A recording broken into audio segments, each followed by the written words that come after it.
Hello friends. दो बहुत important discussion हमने कंक्लूड किए। First was permissible deductions section 30 to 37। Depreciation के से लेके अलग अलग सेक्शंस हमने डिस्कस किए। लास्ट हमने डिस्कस किया section 37 which is general deduction. Next हमारा बहुत इंपॉर्टेंट फेज हमने पास कर दिया which is impermissible deduction. Sir deduction आपको अलाउ नहीं होंगे, जिसमें से बहुत इंपॉर्टेंट सेक्शंस जो हमने लास्ट टाइम को कंक्लूड की friends 40A2 40A3। Okay friends, एक और इम्परमिसिबल डिडक्शन है, बट ऑब्वियसली फ्रेंड्स ये कैटेगरी में फॉलो नहीं होता है, तो उसका एक अलग सेक्शन है जो हमारे पास अवेलेबल है। It is friends section 43B। Friends मैं आपको बताऊं, एग्जाम के लिए 3 सेक्शंस जबरदस्त, मतलब सखत, मतलब एक्स्ट्रा ऑर्डिनरीली इंपॉर्टेंट। कौन सी 40A2 जो मैंने आपको पहले भी बताया, 40A3 जो मैंने आपको पहले भी बताया, एंड आज बताने जा रहा हूं it is section 43B। Friends एक गजब इंपॉर्टेंस है इस कंटेंट का, इस सेक्शंस का, इस प्रोविजंस का हमारी एग्जामिनेशन में, even personal life, practical life में भी फ्रेंड्स। ओके, तो ये 3 सेक्शंस एकदम चकाचक ध्यान में रख के जाने की फ्रेंड्स। चलो फर्स्ट, ये क्या है एग्जैक्टली फ्रेंड्स? तो certain deductions to be made only on actual payment basis which is section 43B। Friends first lecture में मैंने डिस्कस किया था, आपके साथ थोड़ा थोड़ा याद हो तो, कि फ्रेंड्स हम पीजीबीपी में हम जो मेथड ऑफ अकाउंटिंग फॉलो करते हैं वो कैश सिस्टम भी फॉलो कर सकते हैं, मर्केंटाइल सिस्टम भी फॉलो कर सकते हैं। सेक्शन 43B क्या कहता है पता है? आप मर्केंटाइल फॉलो करोगे, कैश फॉलो करो। 43B कहता है we are least concern certain ऐसे एक्सपेंडिचर्स है जो हम यहाँ पे लिस्ट बना रहा हूं फ्रेंड्स, ABC DEFGH, ABCDEFGH 8 ऐसे एक्सपेंडिचर्स है जिसका डिडक्शन आप एक्चुअल पेमेंट करोगे ना फ्रेंड्स तो ही मिलेगा। मैं रिपीट करना चाहूंगा, 8 एक्सपेंडिचर्स। आप अक्रूवल सिस्टम फॉलो करो, कैश सिस्टम फॉलो करो, मतलब मर्केंटाइल फॉलो करो, कैश फॉलो करो, we are absolutely least concern, फर्क ही नहीं पड़ता friends what is method of accounting employed by the SSC.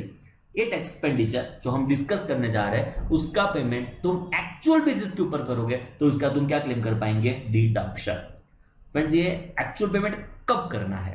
तो फ्रेंड्स एक बहुत इंपॉर्टेंट टेक्निकल बात आपको बता दूं, सेक्शन 43B हम एक्सपेंडिचर को डिस्कस करना शुरू करें उसके पहले फ्रेंड्स ये हमारा प्रीवियस ईयर 1920 होगा ना, तो इसका एक्चुअल पेमेंट आपको करना है 1 अप्रैल 2019 से लेके 31 मार्च 2020। इस ड्यूरेशन में कर दिया तो बेस्ट है, कोई चिंता नहीं। बट जो यहां तक आप नहीं कर पाए तो लॉ ने आपको रिलैक्सेशन प्रोवाइड किया if it is paid on और before due date of filing return. Friends बहुत इंपॉर्टेंट वर्ड्स है, ऑन और before due date of filing return, due date of return of income, तो भी उसका डिडक्शन आप अवेल कर पाएंगे, तो भी इसका डिडक्शन आपको अवेलेबल होगा।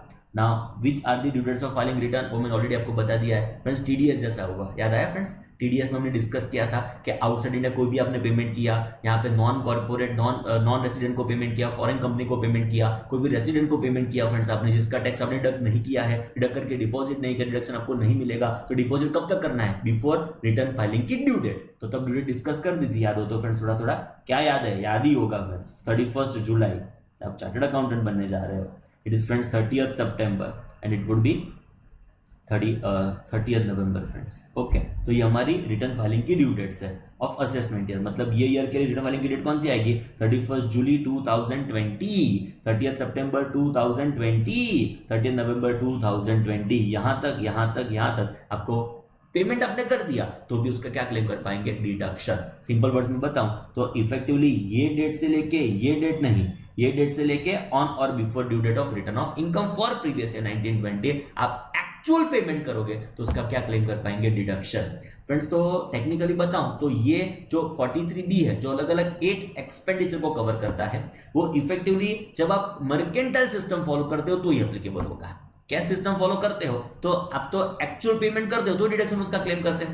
आप समझे? आप एक्चुअल पेमेंट किया तो आप उसका डिडक्शन आप क्लेम कर सकते हो। पर फ्रेंड्स कैश बेसिस में ये रेलेवेंस कैसे क्रिएट करेगा पता है? देखो 1 अप्रैल 2019 से लेके 31 मार्च 2020 सपोज आपने कैश पेमेंट नहीं किया इस एक्सपेंडिचर का, जो 8 एक्सपेंडिचर हम डिस्कस करेंगे, बट रिटर्न फाइलिंग के पहले कर दिया, तो डिडक्शन कौन से ईयर में मिलेगा? आप समझ रहे हो फ्रेंड्स? रिटर्न फाइलिंग मतलब 31 जुलाई के पेमेंट आपने 31 जुलाई के पहले आपने पेमेंट कर दिया, 30 सितंबर के पहले आपने पेमेंट कर दिया, 30 नवंबर के पहले आपने पेमेंट कर दिया, तो फ्रेंड्स ये कौन से ईयर में पेमेंट हुआ? 2021, बट तो भी उसका रिडक्शन कौन से ईयर में क्लेम कर पाएंगे? 1920। चार्टर्ड अकाउंटेंट कंपनी सेक्रेटरी समझ रहे हो बरोबर जो मैं कह रहा हूं? क्या सिस्टम फॉलो करेंगे तो भी इसका रेलेवेंस होगा, बिकॉज आप नेक्स्ट ईयर रिटर्न फाइलिंग की ड्यू डेट के पहले पेमेंट करेंगे तो भी 1920 में उसका डिडक्शन क्लेम कर पाएंगे। एंड मर्केंटाइल सिस्टम होगा तो गजब रेलेवेंस होगा, बिकॉज मर्केंटाइल सिस्टम में तुम क्या करेंगे, वो एक्सपेंडिचर ड्यू होगा तो रिडक्शन क्लेम करेंगे, but if at expenditure is not due उसका डिडक्शन मर्केंटाइल सिस्टम में नहीं क्लेम कर पाएंगे। आप समझे फ्रेंड्स? मर्केंटाइल सिस्टम तो क्या कहता है, एक्सपेंडिचर ड्यू डिडक्शन क्लेम करो, बट यहां पे मर्केंटाइल सिस्टम हो के कैश सिस्टम हो, 8 एक्सपेंडिचर का एक्चुअल बेसिस के ऊपर पेमेंट करो तो ही उसका क्या क्लेम कर पाएंगे? डिडक्शन। बोलो रेडी? चकाचक। चलो फ्रेंड्स आगे बढ़ेंगे लाइफ में। कौन से ऐसा एक्सपेंडिचर है? पहले फ्रेंड्स पेमेंट की ड्यू डेट आपको बता दूं, जो हमने डिस्कस किया तो आपके मन में क्लियर हो जाए। The above sum can be paid by assessee on or before due date of furnishing return of income under 139 subsection 1 in respect of previous year in which liability to pay such sum was incurred and the evidence of such payment is furnished by assessee along with return of income। पर friends अभी electronic return हो चुके हैं तो ऐसा कोई evidence furnish करने की जरूरत एज सच नहीं है फ्रेंड्स। ओके, तो रिटर्न फाइलिंग की ड्यू डेट कौन सी, जो मैंने आपको पहले भी बता दी, इट इज फ्रेंड्स 31 जुलाई। आप लिख दो फ्रेंड्स यहाँ पे, इट इज 30 सितंबर, लास्ट में आने वाला है इट वुड बी फ्रेंड्स 30 नवंबर। तो इस दिन के ये दिन के पहले और इस दिन तक आपने पेमेंट कर दिया तो भी 1920 में आप उसका क्या क्लेम कर पाएंगे? डिडक्शन। चलो आगे देखो friends, any sum payable means a sum for which assessee incurred liability in previous year even though such sum might not have been payable within that year under the relevant law। Simple words में इतना समझो कि वो आपकी liability थी and आपने उसका payment किया, एक्चुअल बेसिस के ऊपर आपने उसका पेमेंट किया, तो उसका क्या क्लेम कर पाएंगे? डिडक्शन। एग्जांपल देखिए उसके पहले फ्रेंड्स, ऐसे कौन से 8 नमूने एक्सपेंडिचर है, पता चला? स्पेशली हुए ना फ्रेंड्स, नमूने जैसे एक्सपेंडिचर जिसका एक्चुअल पेमेंट करो एंड उसका क्या क्लेम कर पाएंगे? डिडक्शन। फर्स्ट आप चेक करो, the following sums are allowed as deduction only on the basis of actual payment within the time limit specified in 43B। what is time limit? Return filing की due date के पहले और even up to the date of filing of return. First आप check करो friends, any sum payable by way of tax, duty, cess, fees. Friends देखो, income tax का deduction आपको नहीं मिलने वाला। डिसअलाउंस में हमने कंसीडर कर लिया कि इनकम टैक्स, उसका इंटरेस्ट, उसकी penalty not allowed as what? Deduction. But GST का डिडक्शन मिलेगा, यस। चलो, और कोई टैक्स, एग्जांपल के तौर पे आपकी कमर्शियल प्रॉपर्टी है, उसका म्युनिसिपल टैक्स होगा जिसका आप डिडक्शन क्लेम कर सकते हो। ओके, तो ऐसे कोई भी टैक्स, ड्यूटी, सेज, फीस जो गवर्नमेंट को आपको पे करनी है by whatever name called under any law for time being in force, मतलब कोई भी लॉ में जो आपको टैक्स, ड्यूटी, सेज, फीस का पेमेंट करना पड़ता है, उसका फ्रेंड्स आप अक्रूवल बेसिस के ऊपर आपको पेमेंट आ गया तो उसका डिडक्शन आप नहीं क्लेम कर पाएंगे। आपका पेमेंट ड्यू हो गया, टैक्स ड्यूज हो गए, उसके बेसिस का ऊपर आपको डिडक्शन अवेलेबल नहीं होगा, उसका एक्चुअल पेमेंट करो तब जाकर उसका क्या क्लेम कर पाएंगे? डिडक्शन। डन? तो ध्यान से, टैक्स, ड्यूटी, सेज, फीस ऐसा एक्सपेंडिचर है जिसका आप एक्चुअल पेमेंट करो, अब उसका क्या क्लेम कर पाएंगे? डिडक्शन। रेडी? चकाचक। चलो नंबर 2 चेक करो, any sum payable by assessee. गजब पॉइंट है, ध्यान से। बाद में कंक्लूजन बताता हूं कैसे याद रखने का, बहुत सिंपल है याद रखने का, बट अभी इतना समझो, एक बार अंडरस्टैंडिंग ले लेते हैं। Any sum payable by assessee as a employer by way of contribution to provident fund, superannuation fund, gratuity fund, any other fund for welfare of what? Employees। जैसा बोल सकते हैं employers contribution towards staff welfare fund। अपने employees के welfare fund के लिए कोई भी एम्प्लॉयर एक्चुअल बेसिस के ऊपर कंट्रीब्यूशन करेगा, उसका क्या क्लेम कर पाएगा? डिडक्शन। जो फ्रेंड्स एक्चुअल पेमेंट नहीं हुआ, there is no question, there is no scope of deduction. आप उसका एक्चुअल पेमेंट को रिटर्न फाइलिंग की ड्यू डेट के पहले, तो उसका क्या क्लेम कर पाएंगे? डिडक्शन। ओके, तो first was tax, duty, cess, fees. Second was employers contribution towards staff welfare fund, तब जाके उसका क्या क्लेम कर पाएंगे? डिडक्शन। नेक्स्ट आप चेक करो, बहुत इंपॉर्टेंट, बोनस, कमीशन। जब फ्रेंड्स बोनस डिस्कस किया था ना परमिसिबल डिडक्शन में, तब रेफरेंस दिया था 43B। आपके पास नोट्स हो गए, एक बार चेक करो। तो फ्रेंड्स यहाँ पे रेफरेंस दिया था 43B, ये रहा रेफरेंस उसका, जिसका एक्चुअल पेमेंट करो। बोनस का आप लालच देते हो एम्प्लॉय को, बोनस मिलेगा, कमीशन मिलेगा, आप उसको अक्रूवल बेसिस के ऊपर डेबिट भी कर दो, डिडक्शन आपको नहीं मिलेगा जब तक आप उसका एक्चुअल पेमेंट नहीं करोगे डिडक्शन आपको अवेलेबल नहीं होगा। For services rendered payable to employees, तो मतलब bonus commission is this nature of expenditure जिसका आप एक्चुअल बेसिस के ऊपर पेमेंट करोगे तब जो उसका क्या क्लेम कर पाएंगे, deduction. 3 payment, number 1 tax duty sales fees, number 2 employers contribution towards staff welfare fund and third would be what, bonus commission. Done. Next आप चेक करो नंबर डी। 3 चीज इंटरेस्ट इंटरेस्ट इंटरेस्ट के बारे में फोकस करेगी friends. Any sum payable by assessee as a interest on loan or borrowing from any public financial institution, state financial corporation, state industrial investment corporation। 3 जगह से आपने loan लिया है, public financial institution, state financial corporation, state industrial investment corporation. तो यहां से जब आप लोन लेते हो तो उसका रूटीन बेसिस के ऊपर आपको ईएमआई जो भी पेमेंट होता होगा उसमें इंटरेस्ट फैक्टर होगा जिसका आप एक्चुअल पेमेंट करोगे रिटर्न फाइलिंग की ड्यू डेट के पहले, उसका आप यहां पे क्या क्लेम कर पाएंगे, डिडक्शन। चकाचक समझ में आया फ्रेंड्स। इंटरेस्ट का आप एक्चुअल पेमेंट करो एंड वो उसका आप क्या क्लेम कर पाएंगे यहाँ पे, डिडक्शन। नेक्स्ट वापस एक बार इंटरेस्ट के बारे में अमेंडमेंट है, ध्यान रखना है, सो हाईलाइट किया है। Any sum payable by assessee as a interest interest interest on any loan or borrowing from a deposit taking non banking finance company, friends Bajaj Finance, it is deposit taking non banking finance company. NBFC bank नहीं है but आपको जरूरत पड़े तो consumer loan, home loan वगैरह वगैरह देती होगी, तो deposit taking non banking finance company or systematically important non deposit taking non banking finance company in accordance with terms and condition of agreement governing such loan or borrowings. Simple words में आप इतना समझो कि non banking finance company जो deposit taking non banking finance company है उसको आप actual basis के ऊपर इंटरेस्ट का पेमेंट करोगे तब तक उसका क्या क्लेम कर पाएंगे आप, डिडक्शन। डन, चकाचक, रेडी। मतलब इंटरेस्ट अक्रू हो गया डिडक्शन मिल जाएगा, ऐसा नहीं है, इसको आप एक्चुअल बेसिस के ऊपर पे करो फ्रेंड्स तब जाकर उसका क्या क्लेम कर पाएंगे, डिडक्शन। नेक्स्ट चेक करो वापस एक बार interest interest 3 interest on any loan or advance from scheduled bank or cooperative bank other than primary agricultural credit society or primary cooperative agriculture and rural development bank on actual payment basis। Simple word में वापस एक बार interest factor, कहां से loan लेनी है आपको, scheduled bank से लोन लेनी है, कोऑपरेटिव बैंक से लोन लेनी है, बट वो प्राइमरी एग्रीकल्चर क्रेडिट सोसाइटी नहीं होगी।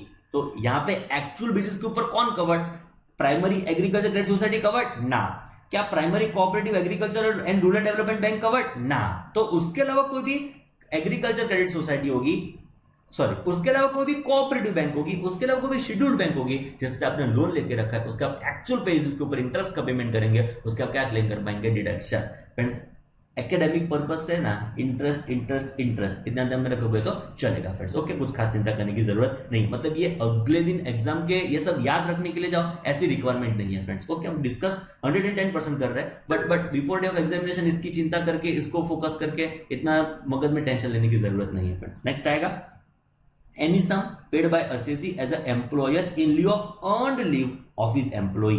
फ्रेंड्स ऐसा बोल सकते हैं, लीव सैलरी जो मैंने एम्प्लॉय को पे की, लीव सैलरी, उसका हम यहाँ पे क्या क्लेम कर पाएंगे, डिडक्शन, बट एक्चुअल बेसिस के ऊपर पेमेंट करना पड़ेगा, अक्रूवल बेसिस के ऊपर उसका डिडक्शन में क्लेम कर पाऊंगा नहीं। एंड फ्रेंड्स लास्ट में ऐसा बोलता हूँ, चुप चुप गाड़ी, अब चेक करो, any sum payable to by assessee to Indian railways for use of railway assets. तो रेलवे असेट को आपने यूज किया है, उसके लिए इंडियन रेलवेज को आपका कुछ पेमेंट बनता है, तो उसके लिए जब आप उसका एक्चुअल पेमेंट करोगे तो उसका आप क्या क्लेम कर पाएंगे, डिडक्शन। बोलो क्लियर, चकाचक, रेडी। तो फ्रेंड्स ध्यान में ऐसा रखना है आपको, 3 इंटरेस्ट है, 2 चीज आपने एम्प्लॉई को पे की है, number 1 employer's contribution towards staff welfare scheme, leave salary, 3 interest, 2 employee की बात हो रही है, 1 छुक छुक गाड़ी, 1 गवर्नमेंट।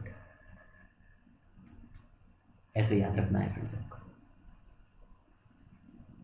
3 पेमेंट इंटरेस्ट के, इंटरेस्ट इंटरेस्ट इंटरेस्ट। सेकंड वाला इंटरेस्ट याद रखने का, deposit taking non banking finance company, ये नाम याद रखने का, interest interest interest actual basis के ऊपर पे करो, डिडक्शन मिलने वाला है। 2 एम्प्लॉई को आपने पेमेंट की है, first is friends bonus commission, मतलब ये की हुआ, and employers contribution towards staff welfare fund, तो उसका एक्चुअल बेसिस के ऊपर पेमेंट करोगे, उसका क्या क्लेम कर पाएंगे, डिडक्शन। नेक्स्ट आएगा फ्रेंड्स, एक गवर्नमेंट को पेमेंट है, tax duty cess fees, and last होगा चुप चुप गाड़ी, मतलब इंडियन रेलवे को रेलवे असेट्स को यूज करने के लिए आपने जो भी पेमेंट किया उसका एक्चुअल पेमेंट करो ना, तो उसका क्या क्लेम कर पाएंगे, डिडक्शन। बोलो कोई तकलीफ friends? I think you are getting 110% what I am trying to convey. Okay, 8 ऐसे एक्सपेंडिचर्स जिसका एक्चुअल बेसिस के ऊपर पेमेंट करो, डिडक्शन आपका। एक बार बोलते हैं ना, हाँ बोलना ही है, इंटरेस्ट इंटरेस्ट इंटरेस्ट। सेकंड वाला याद रखने का अमेंडमेंट है, deposit taking non banking finance company. Number 2 आएगा, दो एम्प्लॉय को पेमेंट की है, leave salary, employer's contribution towards staff welfare fund, government के लिए payment, tax duty, sales fees. Last आएगा छुक छुक गाड़ी। तो ये आप एक्चुअल बेसिस के ऊपर रिटर्न फाइलिंग की ड्यू डेट के पहले पेमेंट कर देंगे, डिडक्शन आपका। छोटा सा एग्जांपल है एक्सक्लूसिवली आपके लिए। Assessee may collect GST from customer during the month of March 2020। तो मार्च 20 के लिए जीएसटी का कलेक्शन किया है। However, in respect of such collection, he may have to discharge the liability only within 20th April 2020। Friends आपको पता होगा कि मार्च का हमारा जो भी टाइम ऑफ सप्लाई आया होगा उसका आपको डिपॉजिट कब तक करना है? इट इज फ्रेंड्स 20th अप्रैल तक आपको उसको डिपॉजिट कर देना पड़ेगा फ्रेंड्स। तो 20th अप्रैल डेट है जहां तक आपको उसका एक्चुअल डिपॉजिट कर देना होगा, ड्यू डेट है friends. The explanation covers this type of liability also, मतलब ऊपर का जो हमारा प्रोग्राम है पूरा इस लायबिलिटी को भी कवर हो जाएगा। Consequently if assessee following accrual method of accounting has created provision in respect of such liability, this same is not deductible unless remitted within the due date specified in this section. मतलब ये payment भी आपको कब तक deposit कर देना पड़ेगा? ये डिपॉजिट कर देना पड़ेगा रिटर्न फाइलिंग की ड्यू डेट के पहले। सपोज आपने यहां तक नहीं किया तो की बात है, यहां तक कर दिया तो बेस्ट है, कोई चिंता नहीं है। फ्रेंड्स ये एग्जांपल क्यों दिया पता है? बिकॉज आपकी लायबिलिटी मार्च महीने की थी, भले भले भले उसको आपको 20 अप्रैल को डिस्पोज ऑफ करना था। अब समझो बराबर, थोड़ा टेक्निकल है। आपकी लायबिलिटी, आपका जीएसटी कलेक्शन मार्च महीने का था, which you need to remit to government. हाँ, भले as per the act of GST आपकी लायबिलिटी 20 अप्रैल को अक्रू होती हो, आपकी गवर्नमेंट को पेमेंट करने की लायबिलिटी भले शायद 20 अप्रैल को आती हो, पर आपने कलेक्शन कौन से महीने में कर दिया? इट इज मार्च। मतलब ये 1920 में फॉलो हो गया। सो उसका एक्चुअल पेमेंट करेंगे रिटर्न फाइलिंग की ड्यू डेट के पहले, तो उसका क्या क्लेम कर पाएंगे? डिडक्शन। ओके, चलो नेक्स्ट फ्रेंड्स, ऐसा हाउस प्रॉपर्टी में आता है। वापस एक बार यहां पे थोड़ा एक्सप्लेन कर दूं फ्रेंड्स आपको। देखो हुआ ऐसा कि फ्रेंड्स मेरा लोन था प्लस इंटरेस्ट था, बराबर समझने का ट्राई करना। लोन थी 100 रुपीज की, इंटरेस्ट था 20 रुपीज का। मैंने फ्रेंड्स कुछ पे नहीं किया, इंटेंशन नहीं था, ऐसा सिचुएशन ऐसी आ गई थी कि मैं पे नहीं कर सका। तो बैंक के साथ मैंने बैठ के कुछ इसका रिस्ट्रक्चरिंग करवाया एंड मैंने 120 को एक नई लोन में कन्वर्ट कर दिया। मतलब ये जो 20 है, 100 का तो कंटिन्यूएशन में रहेगा, पर ये 20 को मैंने नई लोन में कन्वर्ट कर दिया। तो now I have two loan, total 120, 100 is original loan, 20 is another loan which is interest factor converted into loan. बोलो इंटरेस्ट का तो पेमेंट हो गया, ये डिडक्शन मेरा ना, इसका एक्चुअल पेमेंट थोड़ी हुआ है, डिडक्शन नहीं मिलेगा। Conversion of interest into loan can not be term to be payment of interest, so it can not be claimed as deduction. हाँ, पर जब इसका एक्चुअल पेमेंट करेंगे तब उसका क्या क्लेम कर पाएंगे? डिडक्शन। पता चला फ्रेंड्स? एग्जैक्टली चेक करो। Conversion of interest into loan or borrowing or advance payable in any other manner. Check करो। Explanation clarifies that if any sum payable by assessee as interest on any such loan or borrowing or advance referred to in D, E, F, तीनों तीन interest की बात कर रहे थे, check करना है। D point, E point, F point बात कर रहे थे interest interest interest. Very good, चलो आगे चेक करो friends. Above interest interest interest is converted into loan or borrowing or advance. मतलब ये आपका जो भी इंटरेस्ट फैक्टर उसको लोन में कन्वर्ट कर दिया, बोरोइंग्स में कन्वर्ट कर दिया, एडवांस में कन्वर्ट कर दिया। तो interest so converted and the interest so converted and not actually paid, friends, it is obviously not actually paid, shall not be deemed as actual payment and hence would not be allowed as what? Deduction। इसका आप नहीं claim कर पाएंगे deduction, because ये interest का तो खाली नए लोन में कन्वर्जन हुआ है। जब आप उसका डेफिनेटली एक्चुअल पेमेंट करोगे, इसका क्या क्लेम कर पाएंगे? डिडक्शन। बोलो क्लियर? डन। 8 पेमेंट्स। एक बार बोल दो ना please please please. Interest interest interest. आगे बोलो। 2 एम्प्लॉय के बारे में, bonus commission, employer's contribution towards staff welfare fund, एक गवर्नमेंट को payment, tax duty sales fees, एक छुक छुक गाड़ी। जो भी आपका ये पेमेंट हमारे ईयर में अक्रू होता है उसका एक्चुअल पेमेंट करो, आपका क्या हो जाएगा? डिडक्शन। रेडी? चकाचक। चलो छोटा सा क्वेश्चन एक्सक्लूसिवली आपके लिए। वीडियो यहां पे पॉज, वीडियो यहां पे भी पॉज, एंड दोनों को साथ में कंसिडर करते हुए इस क्वेश्चन को आप डिस्कस करेंगे शांति से, पहले खुद से, बाद में ही, पक्का प्रॉमिस, बाद में ही आगे का वीडियो आप कंटिन्यू करोगे फ्रेंड्स। चलो फ्रेंड्स, ट्राई कर लिया क्वेश्चन, मैं ट्राई करता हूँ। मिस्टर हरी इंडिविजुअल है, carried on business of purchase and sale of agriculture commodity like paddy, wheat etcetera. He borrowed loans from Andhra Pradesh State Financial Corporation and Indian Bank. Has not paid interest as detailed here under. बोलो interest का payment नहीं किया.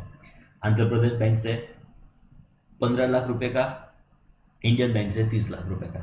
Okay, both APSFC and Indian Bank while restructuring the loan facilities of Hari. तो bank ने restructure कर दिया loan friends. During year 1920, converted the above interest payable by Hari to them as loan repayable in 60 equal installments. तो bank ने क्या किया कि 15 लाख रुपए का चलो तुम्हारा इंटरेस्ट है, 30 लाख रुपए का तुम्हारा इंटरेस्ट है, जिसको हम लोन में कन्वर्ट कर देते हैं, बट उसका रीपेमेंट कैसे करने का, इन 60 इक्वल इंस्टॉलमेंट्स. मीनिंग दर बाय जो 15 लाख रुपए का हमारा टोटल इंटरेस्ट है डिवाइडेड बाय 60 कर दो, तो अकॉर्डिंगली 25,000 का ईएमआई आपका पर मंथ आएगा इस इंटरेस्ट का जो हमने लोन कन्वर्जन किया उसमें फ्रेंड्स. डन. तो देखो आंसर हम डेवलप करें इस चीज का. तो फ्रेंड्स हमारा एग्जांपल, उसमें फर्स्ट बैंक से आपकी लोन है, सेकंड बैंक से आपकी लोन है. फर्स्ट बैंक से लोन की अमाउंट आप चेक करो 15 लाख रुपीज की है, 30 लाख रुपीज की सेकंड बैंक से लोन है. तो 15 लाख रुपीज यहाँ पे मेंशन कर दो फ्रेंड्स, 30 लाख रुपीज़ यहाँ पे मेंशन कर दो. कितने इंस्टॉलमेंट्स बैंक ने अलाउ किए फ्रेंड्स, इंस्टॉलमेंट्स थे वो कितने नंबर्स के थे, 60 इंस्टॉलमेंट्स बैंक ने अलाउ किए थे. ओके, तो फ्रेंड्स ये 60 इंस्टॉलमेंट्स, ये भी 60 इंस्टॉलमेंट्स. चलो लाइफ में आगे बढ़ो. During year ended 31 March 20, repaid 5 instalments to first bank and 3 instalment to second bank. Okay, 5 first को पे किया, 3rd सेकंड को पे किया. तो फ्रेंड्स आप चेक करो इंफॉर्मेशन से पेड इंस्टॉलमेंट्स कौन से थे. पहले इंस्टॉलमेंट अमाउंट हम आइडेंटिफाई कर ले friends. Okay, amount of instalments हमको आइडेंटिफाई करनी होगी कि कितनी एग्जैक्ट हमारी अमाउंट ऑफ इंस्टॉलमेंट होगी. चलो फर्स्ट केस में क्या होगा friends, it would B 15 lakh rupees divided by 60 करेंगे, it would be friends 25,000 of rupees. And second में 30 lakhs डिवाइडेड बाय 60 करेंगे, it would be friends 50,000 of rupees. Okay, चलो हमने कितने इंस्टॉलमेंट्स पे किए, फर्स्ट बैंक को, सेकंड बैंक को. पेड मतलब देखो पहले ये नंबर 1 समझ दो, ये कन्वर्जन जो हुआ ना फ्रेंड्स, ये 15 lakhs के इंटरेस्ट का, 30 lakhs के इंटरेस्ट का जो लोन में कन्वर्जन हुआ वो तो रीपेमेंट नहीं मानेंगे, that is not allowed as deduction. वो तो हमारे मन में क्लिस्टर क्लियर हो चुका है. हमने पे कितने की इंस्टॉलमेंट, हाँ उसका डेफिनेटली डिडक्शन क्लेम कर, हमको कोई दिक्कत नहीं है. फर्स्ट बैंक को 5, सेकंड बैंक को 3. ओके, फर्स्ट बैंक को 5, सेकंड बैंक को 3. यहाँ पे 25,000 का आपका ईएमआई था, यहाँ पे आपका 50,000 रुपीज का ईएमआई था. चलो एक बार कंप्यूट कर लेते हैं. 25,000 इंटू 5 कर लेंगे, इट वुड बी 1,25,000 का आपका पेमेंट हो गया फ्रेंड्स. एंड सेकंड केस में इट वुड बी 50,000 इंटू 3, 1,50,000 का आपका ये हो गया. तो एज पर सेक्शन 43B आप कितने डिडक्शन क्लेम कर पाएंगे, 1,25,000 प्लस 1,50,000 कम्स टू व्हाट, 2,75,000. इतना आपका डिडक्शन होना चाहिए. ओके, चलो हमको कंप्यूट क्या करना है क्वेश्चन में. Hari claimed that entire interest of 45 lakhs. कैसे आया, 15 lakhs plus 30 lakhs 45 lakhs as an expenditure. पूरा क्लेम कर दिया as an expenditure while computing income from business of purchase and sale of agricultural commodities. तो उसने पूरा इंटरेस्ट बोलो एज ए डिडक्शन क्लेम कर दिया. Discuss whether his claim is valid and if not, मतलब देखो आगे का वैलिड नहीं ही होगा तब जाके आगे पूछेंगे if not what is amount of interest if any allowable. तो देखो उसका जो पूरा डेटा से इंटरेस्ट का डिडक्शन क्लेम करने की बात है वो नॉट बरोबर है, वो प्रॉपर नहीं है. हाँ बट उसने डेफिनेटली जितना इंटरेस्ट का पेमेंट किया है इन टोटल 2,75,000 का, उसका डेफिनेटली बेसिस के ऊपर वो क्या क्लेम कर पाएगा, डिडक्शन. बोलो क्लियर है फ्रेंड्स, आगे बढ़े लाइफ में. ओके, तो 43B के इंपॉर्टेंट डिस्कशन के बाद आज का हमारा सेकंड फोकस होगा, it is friends presumptive income. ये भी फ्रेंड्स एग्जाम में चमकने के ब्राइटेस्ट चांसेस है, बहुत ब्राइट चांसेस है इस पर्टिकुलर चीज को पूछने के, which is presumptive income. Friends 3 section है यहाँ पे डिस्कस करेंगे. सर ये क्या है, उसको हम सेक्शंस के थ्रू डिस्कस करेंगे तो बेटर पता चलेगा. फ्रेंड्स 44AD, 44AD या 44A हमारे प्रिजम्पटिव इनकम के ये सेक्शन है, प्रोविजन है, इतने हमारे सीए इंटरमीडिएट में है, बाद में आगे और 2 सेक्शन है जो सीए फाइनल में भी हम कवर करेंगे। ओके, तो ये प्रिजम्पटिव इनकम एग्जैक्टली क्या है उसका डिस्कशन हम शुरू करते हैं। 44AD बहुत इंपॉर्टेंट, जबरदस्त, ध्यान से अभी देखो फ्रेंड्स, जो छोटे छोटे ट्रेडर्स है, छोटे छोटे बिजनेसमैन है, जिनका टर्नओवर इतना ज़्यादा नहीं है, debt is up to 2 crore है प्रिसाइजली बोलूँ तो गवर्नमेंट उनके लिए फ्रेंड्स स्कीम लेके आई कि वो क्या करें, अपने टर्नओवर का एक फिक्स्ड परसेंटेज, लेट अस से 8%, 7 के बाद 9 के पहले 8% कंप्यूट करें। सपोज मेरा टर्नओवर लेट अस से 1.5 करोड़ है, तो फ्रेंड्स लेट अस से उसका 8% आप कैलकुलेट कर दो, वो आपकी इनकम। क्या डिसअलावेंसेस ने, क्या अलावेंसेस ने, कोई कोई कोई बुक्स ऑफ अकाउंट्स मेंटेन करने के कोई माथाकूट नहीं, एकदम सिंपल स्ट्रक्चर। देखो फ्रेंड्स, ये प्रोविजंस बरोबर हम डिस्कस करेंगे, डेफिनेटली हम कर ही रहे हैं इन डेप्थ, बट फ्रेंड्स ये छोटे छोटे एसएससी के लिए इतना रेलेवेंस नहीं रखता फ्रेंड्स। ये आप समझे, वो छोटा छोटा एसएससी बेचारा इनकम टैक्स के प्रोविजंस के ऊपर फोकस करे कि बेचारा अपना बिजनेस करे, उसको चार्टर्ड अकाउंटेंट की कॉस्ट थोड़ी ऑब्वियसली, मतलब हर एक केस में ऑलवेज उसको अफोर्डेबल होगी। तो गवर्नमेंट एक सुपर डुपर स्कीम क्या लेके आई कि काम करो, आपका टर्नओवर है लेट अस से 1 करोड़ 50 लाख जो हमने डिस्कस किया, उसका 8% तुम्हारी इनकम, उसके ऊपर का टैक्स का तुम पेमेंट तुम कर दो, स्टोरी वहां पे खत्म। कोई बुक्स ऑफ अकाउंट्स मेंटेन करने की जरूरत नहीं है, कोई ऑडिट की रिक्वायरमेंट नहीं आएगी, एकदम सिंपल स्टोरी। तुम्हारा टर्नओवर इंटू 8% तुम्हारी इनकम, उसके ऊपर का टैक्स, और आओ जो बाय बाय टाटा। इससे क्या होगा फ्रेंड्स पता है, गवर्नमेंट का जो टैक्स पेमेंट करने के लिए असेसिस जो नंबर ऑफ होंगे ना, उसका बेस वाइडन होगा, उसका बेस धीरे धीरे इंक्रीज होगा। मैं क्या सोचूं कि चलो मुझे ना कोई ये डिसअलाउंसेस को कंसीडर करने की जरूरत है, ना कोई अलाउंसेस को कंसीडर करने की जरूरत है, ना और कोई इनकम टैक्स की मुझे माथा कुट होगी, सिंपल मेरे टर्नओवर का 8% का इनकम, स्टोरी वहां पे एंड डन। तो उस इंटेंशन से हमारे पास ऐसे अलग अलग 3 सेक्शन से 3 प्रोविजन है, जिसमें अलग अलग बिजनेस के ऊपर अलग अलग प्रिजम्पटिव रेट्स, प्रिजम्पटिव इनकम हमने मानी है। फ्रेंड्स देखो नाम क्या है, प्रिजम्पटिव इनकम। आपकी एक्चुअल इनकम हम कंप्यूट नहीं करेंगे, हम प्रिज्यूम करेंगे कि आपकी इनकम है, अकॉर्डिंगली उसके ऊपर तुम टैक्स का पेमेंट कर दो, एंड अकॉर्डिंगली तुम्हारा ये इनकम टैक्स का प्रोविजन फुल, मतलब इनकम टैक्स पूरा तुमने जो भी कंप्यूटेशन किया वो परफेक्ट हो जाएगा फ्रेंड्स। डन, चेक करो पहले 44AD, जबरदस्त इंपॉर्टेंट सेक्शन, प्रैक्टिकल लाइफ के लिए तो फ्रेंड्स गजब गजब गजब रेलेवेंट, अकॉर्डिंगली आपका ध्यान होना चाहिए। Special provisions for computing profit and gains of business on presumptive basis, तो जनरली बिजनेस वालों को ये एप्लीकेबल होगा। कौन सा एलिजिबल बिजनेस है जिसको ये बेनिफिट अवेलेबल होगा 44AD का, अब चेक करो।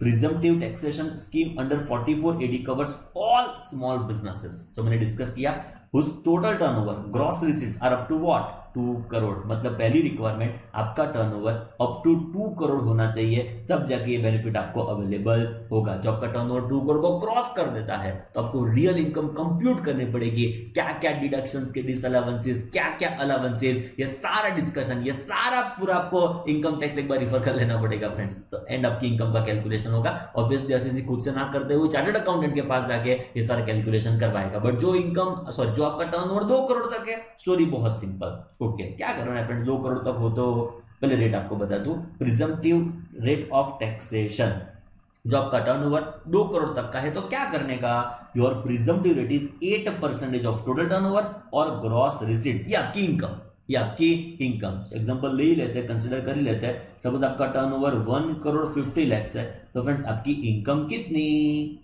लोग कहता है income under section 44AD which is presumptive income 1 crore 50 lakh का हम करेंगे 8%, it would be what 12 lakhs of rupees. तो फ्रेंड्स ये 12 lakhs क्या आ गई आपकी इनकम, जिसके ऊपर आपको क्या पेमेंट करना होगा, टैक्स का।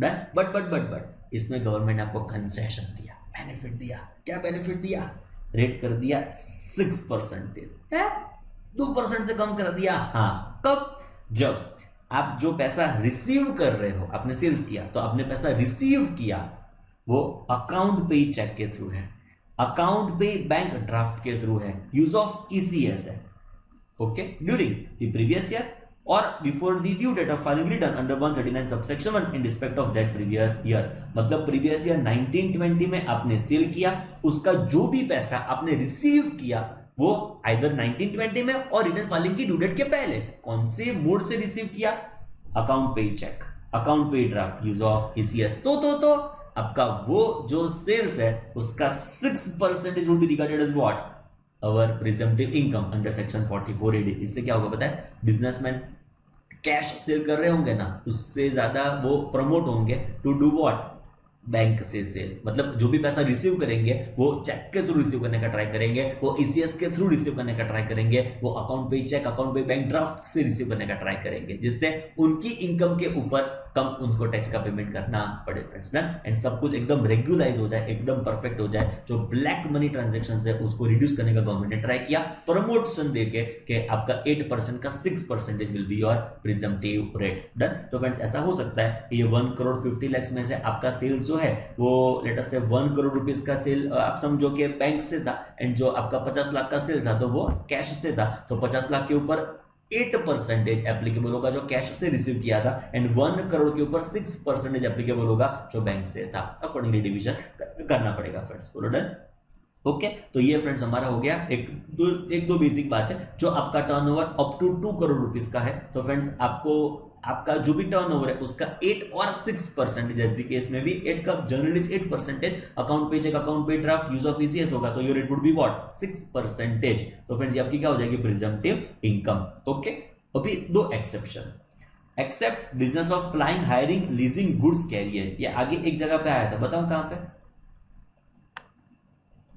48.3। कैश की लिमिट कितनी हो जाएगी 35,000। जनरल लिमिट कितनी है 10,000। But if it is payment for hiring, leasing, plying goods carriers तो लिमिट कितनी हो जाएगी 35,000 and which is covered by what 44AE, जो हम डिस्कस करेंगे हमारे इंटरमीडिएट में इसका डिस्कशन है, विच इज 44A, मतलब it is goods carriers.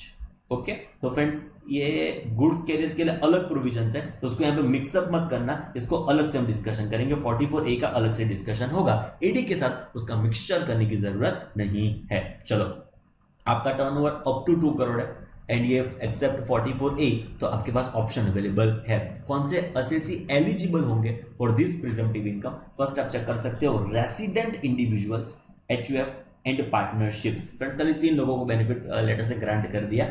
First is individual, then is HUF, then is what partnership firm.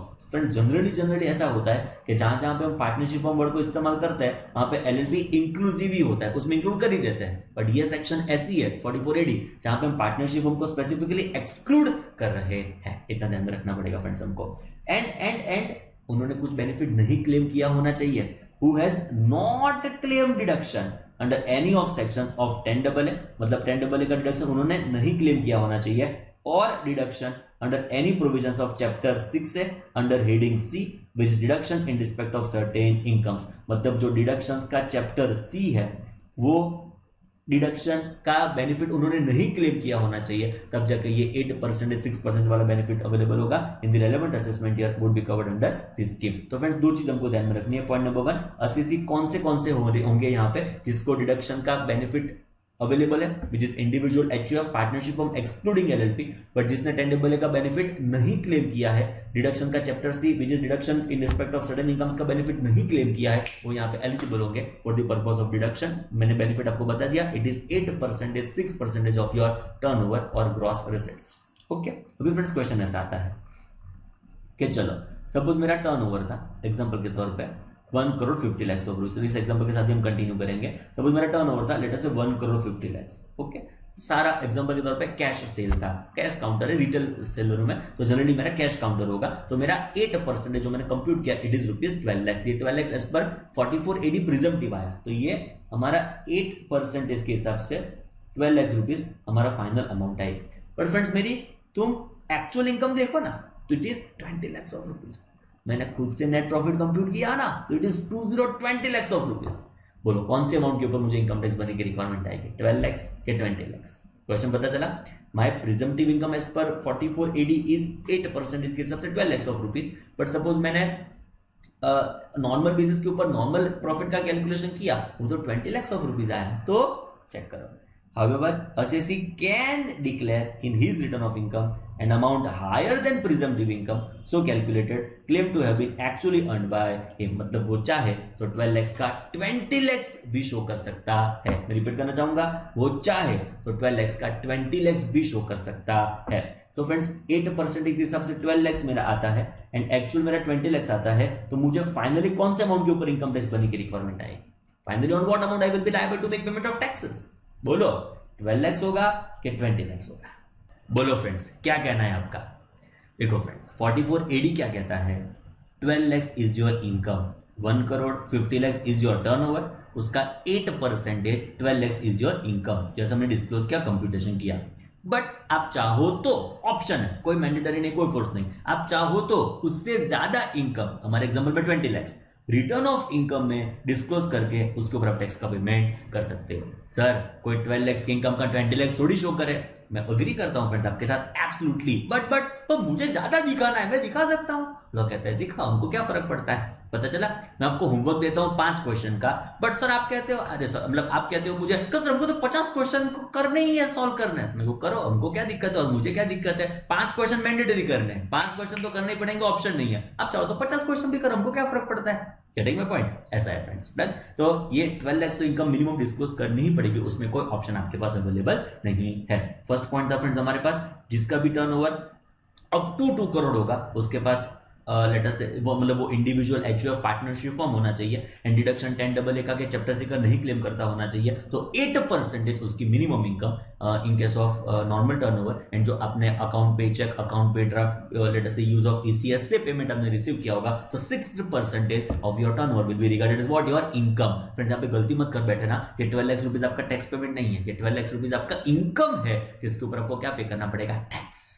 Done. चलो लाइफ में आगे बढ़ते हुए, no further deduction will be allowed. Friends देखो, सपोज एग्जांपल के तौर पे, जैसे मैंने आपको एग्जांपल में बताया 1 करोड़ 50 lakhs हमारा क्या बन गया, टर्नओवर। तो 1 करोड़ 50 lakhs के टर्नओवर के ऊपर आपकी presumptive income under section 44 AD कितना, फ्रेंड्स हमारा प्रिजम्पटिव इनकम बन जाएगा as per section 44 AD, it would be, जैसे मैंने आपको बताया, it is 12 lakhs of rupees. तो फ्रेंड्स 12 lakhs बन गए हमारा क्या, प्रिजम्पटिव इनकम। इसके ऊपर मुझे इनकम टैक्स भरने की रिक्वायरमेंट आएगी। बट डेप्रिसिएशन, बिल्डिंग का मैंने इंश्योरेंस पे किया, मैंने प्लांट एंड मशीनरी का लेटर से रिपेयर्स करवाया, वो सारे डिडक्शन, लोग कहता है ना ना ना, कोई डिडक्शन अवेलेबल नहीं होगा, no further deduction will be allowed. ये स्ट्रेट अवे 1 करोड़ 50 lakhs का 8% कर दिया, आपकी क्या मानी जाएगी, इनकम। उसमें सारे deduction deem to have been allowed, उसमें सारे डिडक्शंस आपके ऑटोमेटिकली कैलकुलेट हो गए। फ्रेंड्स देखो, all deductions allowable under section 30 to 38 shall be deemed to have been allowed in full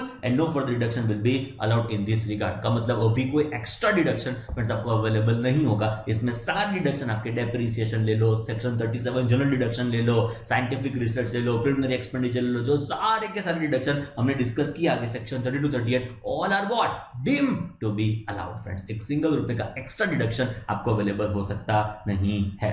What about WDV? Friends हमने डेप्री क्लेम किया ना, डेप्री तो नहीं क्लेम किया, तो WDV, चलो एग्जांपल के तौर पे लेट अस से मेरा ओपनिंग WDV था 1 लाख ऑफ रुपी। चलो ओपनिंग WDV था ही नहीं, समझो ना ऐसा, मैंने इस साल नई असेट परचेस की, प्लीज बरोबर समझ लेना, मैंने नई असेट परचेस की लेट अस से 10 lakhs ऑफ रुपीज में, ओके, माइनस मेरी सेल वैल्यू हो गई 0, माई WDV for previous year is what 10 lakhs of rupees. उसके ऊपर का डेप्री एग्जांपल के तौर पे 15% के हिसाब से कितना होगा friends, 1,50,000। Balance will be my what, closing WDV which is what friends 8,50,000। बोलो क्लियर। तो ये डेप्री मुझे डिडक्शन मिलेगा ना, बिकॉज सेक्शन 30 to 38 के deductions will be what deemed to be allowed. वो तो मान लिया कि आपका डिडक्शन इसमें मिल गई, आपका 8 लाख रुपीस की इनकम हमने कंप्यूट किया है। तो फ्रेंड्स मेरा क्वेश्चन ऐसा है, आपकी WDV कितनी, 850 की, के बाद में 10 lakhs ऑफ रुपीस। लॉ कहता है WDV of any asset of such business shall be deemed to have been calculated. WDV calculation normally करने का, as if assessee had claimed and had been actually allowed deduction in respect of depreciation for each of the relevant assessment। Your WDV तो normally calculate करने की, मतलब हमारी WDV कितनी होगी जो कैरी फॉरवर्ड होगी next year, it would B 8,50,000। क्यों सर ऐसा, डेप्री तो क्लेम नहीं किया है, तो हमको फुल WDV 10 lakhs की मिलनी चाहिए। अभी समझो, नेक्स्ट ईयर सपोज आपका टर्नओवर 2 करोड़ को क्रॉस कर गया, तो 44 एडी ऑप्ट करने का आपके पास ऑप्शन ही नहीं है, बिकॉज आपका ये 44 एडी का बेनिफिट जो फ्रेंड्स हमारे पास अवेलेबल है वो तो टर्नओवर अप टू 2 करोड़ होगा तो अवेलेबल है। टर्नओवर जैसे 2 करोड़ को क्रॉस करेगा तो ऑप्शन हमारे पास अवेलेबल ही नहीं होगा। आप समझ रहे हो फ्रेंड्स एक्चुअली जो मैं कन्वे करना चाहता हूं। तो फ्रेंड्स नेक्स्ट ईयर सपोज मेरा टर्नओवर 2 करोड़ को क्रॉस कर दिया, तो ये ऑप्शन मेरे पास अवेलेबल नहीं है, ये ऑप्शन मेरे पास अवेलेबल नहीं है, तो मेरे डब्ल्यूडीवी कौन सी चीज करूं, मैं डेप्री क्लेम करूंगा। जो वो 10 लाख हुई एग्जांपल के तौर पे, जो मैंने यहां पे डेप्री लेस नहीं किया तो ज्यादा बेनिफिट मुझे नेक्स्ट में अवेलेबल हो जाएगा।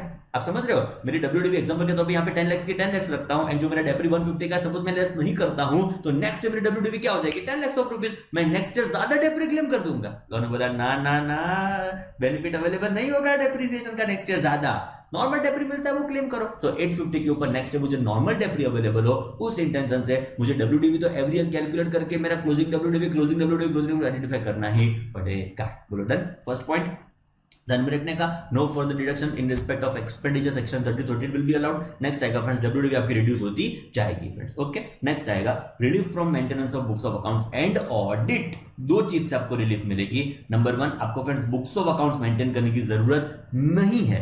हम बुक्स ऑफ अकाउंट्स की सेक्शन को बाद में डिस्कस करेंगे फ्रेंड्स, बट ऑडिट की भी सेक्शन बाद में इसके बाद ही डिस्कस करेंगे, मतलब 3 प्रिजम्प्टिव इनकम खत्म हो जाए बाद में डिस्कस करेंगे। बट जो 44AD आपने अप्लाई किया है, तो दो चीज में से आपको मुक्ति, दो चीज में से आपको शांति।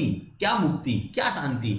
बुक्स ऑफ अकाउंट्स ऑडिट नहीं करवाना है, नहीं मेंटेन करने हैं books of accounts.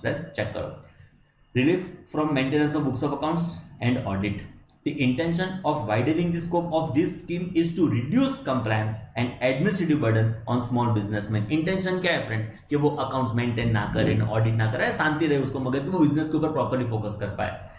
And relieve them from requirement of maintenance of books of accounts. So such assesses opting for presumptive scheme are not required to maintain books of accounts under 44AA and get them audited under 44AB. 44AA ना फिर वो books of accounts maintain करने की requirement है, 44AB is again audit. बोलो done है, एकदम चकाचक। ओके, तो फ्रेंड्स जो ये स्कीम आप ऑप्ट करते हो, आपकी एलिजिबिलिटी है, ये स्कीम आप ऑप्ट करते हो, तो फ्रेंड्स इन दिस सिनेरियो दो चीज आपको नहीं करनी है, दो चीज में से मुक्ति एंड शांति। First is what? Maintenance of books of accounts, second is what? Required to get your accounts audited. Next है फ्रेंड्स हमारे पास थोड़ा ध्यान में रखने जैसा, higher threshold limit for non audit of accounts for assessee opting for presumptive taxation under 44AD। अभी थोड़ा समझो फ्रेंड्स, यहाँ पे थोड़ा एक रेफरेंस देता हूँ फ्रेंड्स 44AB का जो ऑडिट की रिक्वायरमेंट है। अभी देखो फ्रेंड्स क्या हुआ, जनरल सेंस में किन लोगों को ऑडिट करवाने की रिक्वायरमेंट है। देखो फ्रेंड्स लास्ट में हम डिस्कस करने ही वाले हैं, एक जनरल फ्रेमवर्क आपको बता दूं।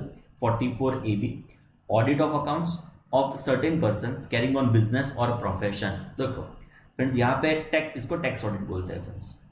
44AB is tax audit. हमारे अर्निंग का मेजर सोर्स ऑफ इनकम, मतलब बहुत सारे चार्टर्ड अकाउंटेंट्स में इन टोटल सीए फैटर्निटी की बात कर रहा हूँ फ्रेंड्स, तो बहुत सारे चार्टर्ड अकाउंटेंट्स का मेजर सोर्स ऑफ इनकम इस सेक्शन से आता है। कौन सी? 44AB tax audit. जो असेसी का टर्नओवर 1 करोड़ को क्रॉस करता है, if total sales turnover gross receipts in a business exceeds what? 100 lakh, मतलब it exceeds what? 1 crore. Friends मैं तो सर्विस प्रोवाइडर, मैं तो चार्टर्ड अकाउंटेंट, मेरा फ्रेंड डॉक्टर, मेरा फ्रेंड इंजीनियर, मेरा फ्रेंड एग्जांपल के तौर पे कोई प्रोफेशनल बिजनेस नहीं कर रहा है, प्रोफेशनल है, तो gross receipts of in profession exceeds what? 50 lakh in a previous year. General sales में भी इतना ध्यान में रखो कि मेरा टर्नओवर 1 करोड़ को क्रॉस करता है, 50 लाख को मेरा ग्रॉस रिसीट्स में प्रोफेशनल हूं तो क्रॉस करता है, तो in this scenario, in this situation मुझे क्या करवाना पड़ेगा? ऑडिट। कौन कर सकता है पूरे यूनिवर्स में? मैं इंडिया की बात नहीं कर रहा हूं, मैं गुजरात की बात नहीं कर रहा हूं, मैं महाराष्ट्र की बात नहीं कर रहा हूं, मैं राजस्थान की बात नहीं कर रहा हूं, मैं एमपी की बात नहीं कर रहा हूं, मैं कोई भी स्टेट की बात नहीं कर रहा हूं, मैं पूरे एशिया की बात नहीं कर रहा हूं, मैं पूरे वर्ल्ड की बात नहीं कर रहा हूं, मैं पूरे यूनिवर्स गैलेक्सी की बात कर रहा हूं। 44AB का ऑडिट खाली एंड खाली चार्टर्ड अकाउंटेंट, कोई अथॉरिटी पूरे यूनिवर्स में नहीं है जो ऑडिट कर सके। सब प्राइम मिनिस्टर मोदी ना, he can not sign tax audit report. खाली एंड खाली चार्टर्ड अकाउंटेंट, खाली एंड खाली चार्टर्ड अकाउंटेंट के पास ये ऑथोरिटी है to get accounts audited and sign the audit report. Okay, तो फ्रेंड्स अभी देखो यहाँ पे 44AB, यहाँ पे 44AD को कैसे मिक्स कर रहा है ध्यान से। Section 44AB makes it obligatory for every person carrying on business, ये मैंने पढ़ा, देखो ध्यान से, to get his accounts audited of any previous year, audited if his total sales turnover gross receipts exceeds what? 1 crore rupees। तो normally मैं आगे पढ़ के आए कि जो मैं बिजनेस हूं तो मेरा टर्नओवर 1 करोड़ को क्रॉस करेगा तो मुझे क्या करवाना पड़ेगा? Audit. Next chapter, however if eligible person opts for presumptive taxation under 44AD, he shall not be required to get his accounts audited if total turnover gross receipts of the relevant previous year does not exceed 2 crore. बोलो गजब फायदा हो गया ना friends. Generally तो क्या होता, आप समझो, मेरा टर्नओवर 1 करोड़ को क्रॉस करता, सॉरी जनरली तो क्या होता, मेरा टर्नओवर 1 करोड़ क्रॉस करता, मुझे क्या करवाना पड़ेगा, ऑडिट। पर जैसे हमने आगे डिस्कस किया, दो चीज में से आपको मुक्ति, दो चीज में से आपको शांति, क्या, books of accounts and audit. Audit तो करवाना ही पड़ता जो टर्नओवर 1 करोड़ को क्रॉस करता, बट यहाँ पे मेरा टर्नओवर 1.5 करोड़ रुपीज है, मेरी इनकम मैंने प्रिजम्पटिव 8% मान ली 12 lakhs of rupees, but still I am not required to get my books of accounts audited, even I am not required to maintain books of accounts also. बोलो clear, done. हाँ, एक advance tax में भरने से भी थोड़ी शांति होगी। वैसे एडवांस टैक्स के प्रोविजन अभी आपने पढ़े नहीं होंगे, बट हमारे वहां पे ऐसे प्रोविजंस है कि सपोज प्रीवियस ईयर 1920 होगा ना, तो रिटर्न फाइलिंग मुझे करना है, वो मैंने आपको बता दिया था फ्रेंड्स, बहुत बार बताया हुआ है, आगे भी रिटर्न फाइल करना है 31 जुलाई 2020, 30 सितंबर 2020 एंड 30 नवंबर 2020, ये रिटर्न फाइलिंग की डेट्स है फ्रेंड्स। एडवांस टैक्स कब पे करना है, ओके मतलब सॉरी, पहले टैक्स का पेमेंट कब करना है, तो लॉ कहता है टैक्स का पेमेंट आपको 1920 में ही कर देना है? मुझे तो मेरी इनकम भी नहीं पता होगी 1920 में। चार्टर्ड अकाउंटेंट कंपनी सेक्रेटरी, आप समझ रहे हो, मुझे तो मेरी इनकम भी नहीं पता। आप समझो जुलाई 2020 में मैं मार्च 21 तक क्या अर्न करने वाला हूं, मुझे थोड़ी पता होगा। 1920 की स्पेसिफिक बात करें तो अप्रैल 19 में, अप्रैल 19 में, जून 19 में, जुलाई 19 में, अगस्त 19 में, सितंबर 19 में, मैं मार्च 20 तक क्या कमाऊंगा मुझे थोड़ी पता होगा। तो कहता है एस्टीमेट करो, पूरा चैप्टर पढ़ेंगे फिर, अभी इसके ऊपर डाउट अभी मत क्रिएट करना, थोड़ी शांति रखना।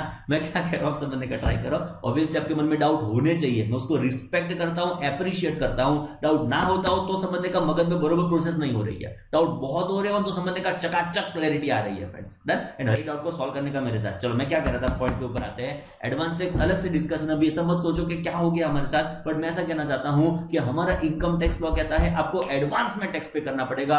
अलग इंस्टॉलमेंट्स है, अलग दिन है जिसमें आपको एडवांस में टैक्स पेमेंट करना पड़ेगा फ्रेंड्स। रफ आपको बताओ तो हमारे वहां पे पहली जो फर्स्ट ड्यू डेट आती है इट इज फ्रेंड्स 15 जुलाई। जुलाई के बाद अगस्त, सितंबर, अक्टूबर ना, 15 जून फर्स्ट इंस्टॉलमेंट आएगा, सॉरी फ्रेंड्स, 15 जून को हमारा पहला इंस्टॉलमेंट आता है। 15 जून को आपको फर्स्ट इंस्टॉलमेंट एडवांस टैक्स का आ जाएगा। जून के बाद जुलाई, अगस्त, सितंबर, 15 सितंबर को सेकंड इंस्टॉलमेंट आता है। सितंबर, अक्टूबर, नवंबर, दिसंबर, एवरी 3 मंथ्स आता है। तो 15 दिसंबर को थर्ड इंस्टॉलमेंट आता है एंड लास्ट इंस्टॉलमेंट आता है 15 दिसंबर को, सॉरी 15 मार्च नेक्स्ट ईयर की, मतलब इट वुड बी 2020। आप समझ रहे हो ना, 15 मार्च 2020। ऐसे 4 इंस्टॉलमेंट्स हमारे वहां पे आते हैं, 15 जून, 15 सितंबर, 15 दिसंबर, 15 मार्च, ऐसे 4 इंस्टॉलमेंट्स हमारे पास है। तो जो आप 44 एडी अप्लाई करते हो, मतलब आपने आपके टर्नओवर का 8% के 6% इनकम के तौर पे डिस्क्लोज कर दिया है। तो since threshold limit of presumptive taxation scheme has been enhanced to 2 crore, the eligible assessee now required to pay advance tax is by 15th March of financial year। का मतलब आपको 3 इंस्टॉलमेंट्स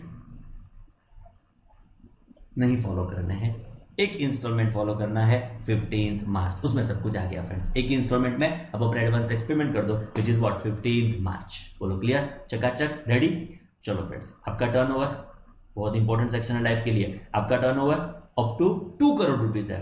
आप एसएससी के तौर पे इंडिविजुअल, एचयूएफ, पार्टनरशिप फॉर्म हो, except LLP and friends आपने 10AA का के डिडक्शन चैप्टर सी का नहीं क्लेम किया है तो आपके पास एक मस्त स्कीम है जिसमें आप टर्नओवर का 8% जो आपने रिसीट जो सेल्स करके रिसीव किया वो account pay cheque, account pay draft, use of ECS करके किया है तो 6% आपके टर्नओवर का आप डिस्क्लोज कर दो एज योर इनकम। ज्यादा दिखाना चाहो तो दिखा सकते हो बट उसमें हमको कोई दिक्कत नहीं, बट 8% आपको दिखाना पड़ेगा आपकी इनकम। उसमें कोई फर्दर डिडक्शन आपको अवेलेबल नहीं होगा कि डेपरी ने, साइंटिफिक रिसर्च ने, प्रिलिमिनरी ने, फलाना ने, ढिकना, कोई डिडक्शन आपको अवेलेबल नहीं होगा, सब कुछ इसमें आ गया।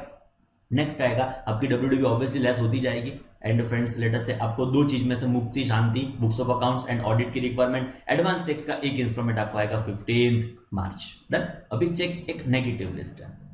What do we mean by negative list friends? Person some persons are not eligible for presumptive taxation. Certain ऐसे लोग हैं बेचारे जो ऑप्ट नहीं कर पाएंगे presumptive taxation. एक बार चेक कर लेते हैं. The following persons are specifically excluded from applicability of presumptive provisions under 44 AD. उनको मना कर दिया कि भाई तुम शांति रखो, तुम लायक नहीं हो, तुम एलिजिबल नहीं हो. उसमें से फर्स्ट आप चेक करो, any person carrying on profession which is referred to in section 44AA subsection 1. 44AA books of accounts maintain करने की सेक्शन है. ओके, तो उसमें से रेफरेंस लिया कि वहां पे जो प्रोफेशनल्स को स्पेसिफाई किया गया है वो यहाँ पे एलिजिबल नहीं होंगे. कौन से ऐसे लोग हैं अब यहाँ पे चेक कर सकते हो. लीगल, मतलब जो एडवोकेट प्रोफेशंस में है, जो लीगल सर्विसेज प्रोवाइड करते हैं, वो ये स्कीम 8% वाली ऑप्ट नहीं कर पाएंगे. नेक्स्ट होगा मेडिकल, डॉक्टर ये स्कीम ऑप्ट नहीं कर पाएंगे. इंजीनियर्स, आर्किटेक्चरल प्रोफेशनल्स और professionals for accountancy, chartered accountant, ये स्कीम ऑप्ट नहीं कर पाएंगे. Technical consultancy, interior decoration and other profession as is notified by the board. कौन से उसमें नोटिफाइड है? Is authorise representative. अब क्लाइंट को रिप्रेजेंट कर रहे हो अथॉरिटी के सामने. बाद में film artist Shahrukh, Salman, Saif Ali Khan, Deepika. Company secretary not eligible. Profession of information technology, मतलब आईटी के जो प्रोफेशंस होते हैं वो have been notified by board for this purpose. मतलब सिंपल वर्ड्स में ना समझो, ये बेचारे नेगेटिव लिस्ट में है 44 AD के. ये लोग 8% अपना इनकम डिस्क्लोज कर दे, गवर्नमेंट ऐसा नहीं करने देगी, तो ये इस सिनेरियो में ये लोग ऑप्ट नहीं कर पाएंगे पर्टिकुलर स्कीम. ओके, नेक्स्ट होगा a person earning income in nature of commission और ब्रोकरेज. मतलब जो कमीशन एजेंट होते हैं, जो लेटर से ब्रोकरेज रिसीव करते हैं, तो वो लोग ऑप्ट नहीं कर पाएंगे. लेटर से एंजल ब्रोकिंग है, इंडिया इन्फो लाइन है, जो भी स्टॉक ब्रोकर्स है वो ये स्कीम ऑप्ट नहीं कर पाएंगे कि इनकम का दिखा दो, मतलब टर्नओवर का दिखा दो, 8% नहीं चलेगा. And person carrying on agency business. Okay, तो किसी के पास कोई कंपनी की कोई चीज की एजेंसी हो, तो is running not own business, running agency businesses, तो इन सिनेरियो में वो ये स्कीम ऑप्ट नहीं कर पाएंगे. 44 AD का बेनिफिट जो 8% उनको अवेलेबल होने वाला नहीं है. बोलो, लाइफ में कोई तकलीफ फ्रेंड्स ना? चकाचक रेडी. चलो नेक्स्ट, ध्यान से. नेक्स्ट एक गजब पॉइंट फ्रेंड्स, बहुत जोरदार. चलो समझो फ्रेंड्स, अभी देखो क्या.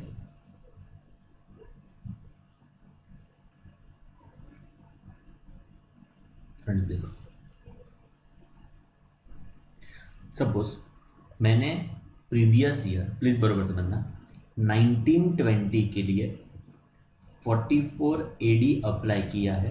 मेरे टर्नओवर का 8% को मैंने इनकम मानी है. आपका ध्यान जबरदस्त रिक्वायर्ड.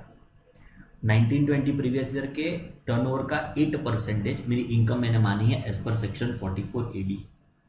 लॉ कहता है इस साल में 44 AD किया. मैंने बोला हाँ. लॉ ने बोला सब्सिक्वेंट 5 years के लिए तुम्हें यह स्कीम ऑप्ट करनी पड़ेगी. मतलब इतने साल के लिए ये स्कीम तुम्हें ऑप्ट करनी पड़ेगी.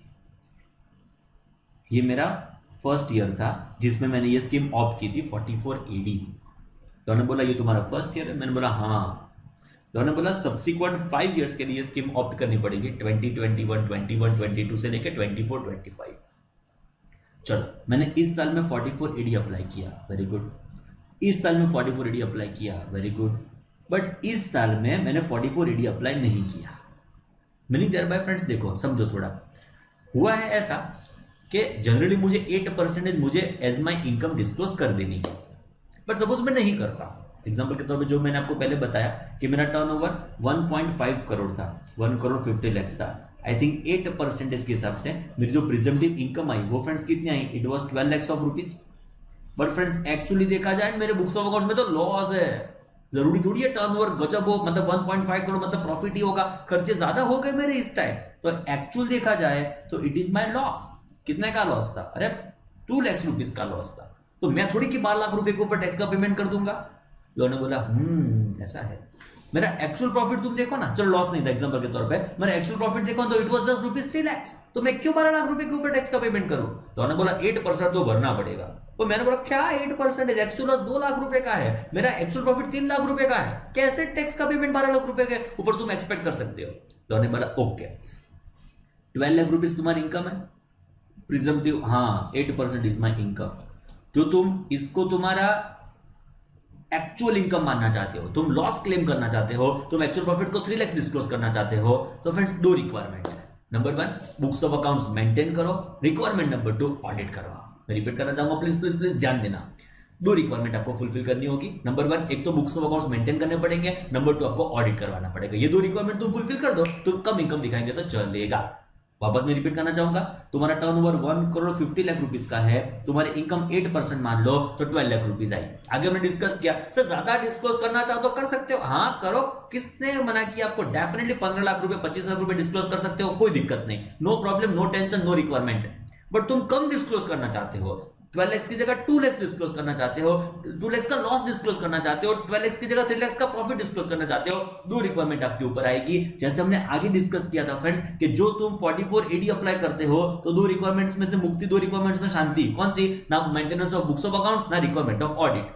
ना maintenance of books of accounts, ना रिक्वायरमेंट ऑफ ऑडिट, दो रिक्वायरमेंट्स से तुमको शांति। बट जो तुम 44AD अप्लाई नहीं करते हो, तुम्हारी एलिजिबिलिटी है, तुम्हारा टर्नओवर 2 करोड़ से कम है, तुम इंडिविजुअल पार्टनरशिप फॉर्म HUF हो, तो भी तुम 2 करोड़ का टर्नओवर लेस रखते भी, मतलब एक्चुअल आपका टर्नओवर 2 करोड़ से कम है, तो भी आप लेटर से 8% ऑफ योर टर्नओवर के 6% ऑफ योर टर्नओवर ऐसा इनकम डिस्क्लोज नहीं कर रहे हो, तो बुक्स ऑफ अकाउंट्स मेंटेन करो, ऑडिट करवाओ। का मतलब डेफिनेटली बिजनेस के ऊपर फ्रेंड्स ये मैं एक्चुअल लॉस क्लेम कर सकता हूं 2 लाख रुपए का, 3 लाख रुपए का मैं एक्चुअल प्रॉफिट डिस्क्लोज कर सकता हूं, but I need to follow 2 requirements. Number 1, it is spends maintenance of books of accounts, and second what? Requirement of audit.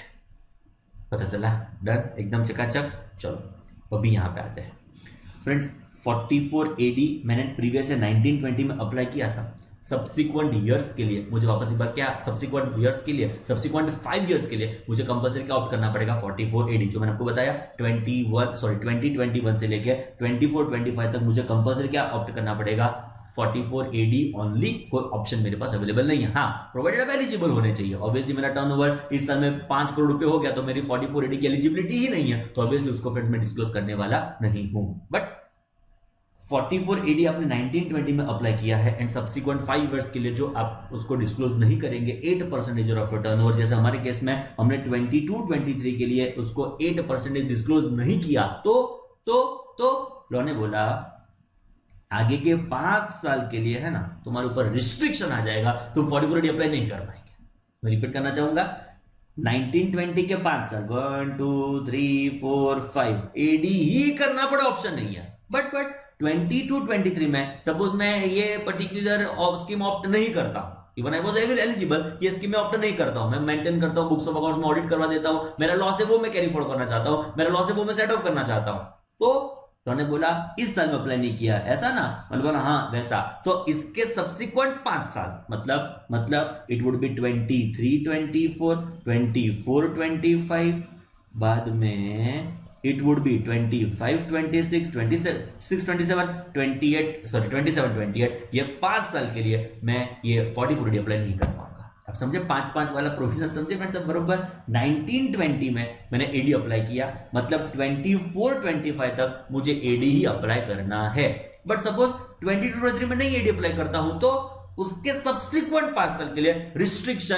Lock in period, आपके ऊपर 44AD का बैन आ जाएगा। समझे आप एग्जैक्टली जो मैं कन्वे करना चाह रहा हूं? चलो एक बार ध्यान से पढ़ो क्या कहना चाहता है ये पॉइंट हमारा बेचारा, ध्यान से। Where eligible assessee declares profit for any previous year in accordance with provision of this section. Previous year 1920 के लिए हमने ये इनकम डिस्क्लोज की 8% of your turnover to be your income, and he declares profit for any 5 consecutive assessment year relevant to previous year succeeding such previous year, not in accordance with provision of subsection 1। इसके subsequent 5 साल, year 1 year 2 year 3 year 4 year 5, ये subsequent 5 साल के लिए जो तुम 44AD apply नहीं करते हो तो consequences क्या? He shall not be eligible to claim the benefit of provision of this section for 5 assessment year। 5 साल तक मेरे ऊपर रिस्ट्रिक्शन आ जाएगा। बट कौन से 5 साल? Subsequent to assessment relevant to previous year in which profit has not been declared in accordance with provision of this subsection। Suppose मैंने 4th year में ये स्कीम ऑप्ट नहीं की तो ये मेरा 1st ईयर, इसके बाद 2nd 3rd 4th 5th, ये 5 साल के लिए मेरे ऊपर restriction, lock in period, ban आ जाएगा, मैं 44AD अप्लाई कर सकता नहीं हूं। आई थिंक एग्जैक्टली आप समझे जो मैं करना चाह रहा हूं फ्रेंड्स। और एक एग्जांपल है जो क्रिस्टल क्लियर कर देगा आपकी क्लैरिटी। फ्रेंड्स ये एग्जांपल है, मतलब इसमें आंसर है। Okay let us consider the following particulars related to resident individual, बहुत इंपॉर्टेंट है रेसिडेंट इंडिविजुअल, मतलब इंडिविजुअल ये स्कीम ऑप्ट कर सकता है, कोई दिक्कत नहीं है। Mister A being eligible SSC whose gross receipts do not exceed 2 crore, तो 2 करोड़ से उसकी इनकम कम है, टर्नओवर कम है rather, if in any of the assessment year between 2021 to 22-23 आप चेक कर सकते हो, ग्रॉस रिसीट्स 1 करोड़ 80 lakhs, वो टच हो गई थी 1 करोड़ 90, एग्जैक्ट 2 करोड़ रुपीस हो गई, बोलो okay, but up to 2 crore चलेगा, 2 करोड़ 1 रुपये हो जाता ना, बेचारा इनएलिजिबल हो जाता है, कोई दिक्कत नहीं। इनकम ऑफर्ड फॉर टैक्सेशन, कितनी इनकम उन्होंने ऑफर की है, which is 14,40,000, 15,20,000 and 10 lakhs of rupees. Friends देखो कितना परसेंटेज उसने डिस्क्लोज किया ग्रॉस रिसीट का, इट इज 8%, 8%, 5%। चलो एक बार चेक कर लेते हैं फ्रेंड्स, 1 करोड़ 80 लाख रुपीज का हमारा 8%, हाँ 14,40,000, 1 करोड़ 90 lakhs का 8%, 15,20,000, 2 करोड़ में तो फॉलो नहीं किया, खाली 5% डिस्क्लोज कर दिया, okay. Whether income is offered as per presumptive under section 4480, हाँ ना, चलो मुझे बताओ। असेसमेंट है 2021, मतलब आप चेक करो AY 2021 में आपने 4480 को अप्लाई किया, टर्नओवर आपका 2 करोड़ से कम था, ओके। तो फ्रेंड्स इसके सब्सिक्वेंट 5 साल यहाँ पे असेसमेंट कंसीडर किया है, तो मैं असेसमेंट ले लेता हूं 21, 22, 22, 23, 23, 24, 24, 25, 25, 26, ये 5 साल के लिए मुझे कंपल्सरी का ऑप्ट करना पड़ेगा प्रिजम्पटिव टैक्सेशन 4480। बट सपोज मैंने 22, 23, ये रहा 22, 23 में नहीं ऑप्ट किया प्रिजम्पटिव, आप चेक कर सकते हो, I am disclosing my income just to be by 5% of your my turnover, तो इसके सब्सिक्वेंटली 5 साल, मतलब फर्स्ट ये रहा 23, 24, 24, 25, 25, 26, 26, 27, 27, 28, इतने ये 5 साल के लिए मेरे ऊपर रिस्ट्रिक्शन, मैं ये स्कीम ऑप्ट नहीं कर पाऊंगा 4480, 8% of my turnover can not be my income. Chartered accountant पता चला, चेक करो। In the above case, Mr. A, an eligible assessee, opts for presumptive taxation under 4480 for AY 2021, 21-22, मतलब समझो 2021, 21-22 के लिए 8% वो इनकम डिस्क्लोज कर देता है, very good, and offers income of rupees 14,40,000, 15,20,000 on gross receipts of 1 crore 80 lakhs, 1 crore 90 lakhs respect के साथ, मतलब ये 8% डिस्क्लोज कर दिया, ये भी 8% डिस्क्लोज कर दिया, सब कुछ लाइफ में बरोबर चल रहा था, ये पता चल रहा है एग्जैक्टली। Now, however, assessment 20-23 जब आता है, assessment 20-23 जब आता है, he offers income of only 10 lakhs on turnover of rupees 2 crore, which amounts to 5% of gross receipts. कम दिखा दिया मैंने, ओके, 4480 अप्लाई नहीं किया मैंने, ओके।